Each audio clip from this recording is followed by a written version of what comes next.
আজ 26শে জানুয়ারি আনুমানিক সকালের দিকে বীরভূম জেলার মুরারই ২ নম্বর ব্লকের পাইকরে কংগ্রেসের দলীয় কার্যালয়ে জাতীয় পতাকা উত্তোলন করে প্রজাতন্ত্র দিবস পালন করা হয়েছে।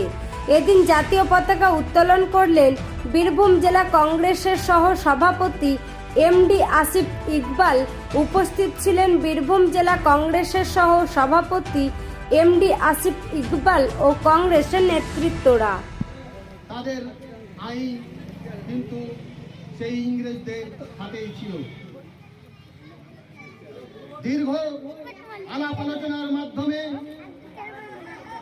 ভীমরাও আম্বেদকরের নেতৃত্বে মৌলানা আবুল কালাম আজাদ আরো অন্যান্য নেতৃবৃন্দের সহযোগিতায় আমাদের নেতা, প্রিয় নেতা উদ্যোগে আজকে এই সংবিধান লাগু হয়।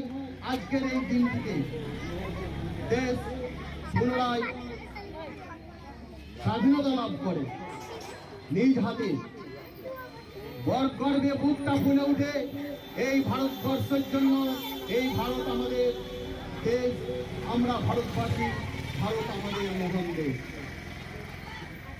যে উদ্দেশ্য নিয়ে আমাদের এই স্বাধীনতা, তারপরে যিনি ক্ষমতায় এলেন পণ্ডিত জওহরলাল নেহরু, যখন ভারতের অবস্থা শোচনীয়, তিনি উপলব্ধি করলেন ভারতবাসীকে সুন্দর একটা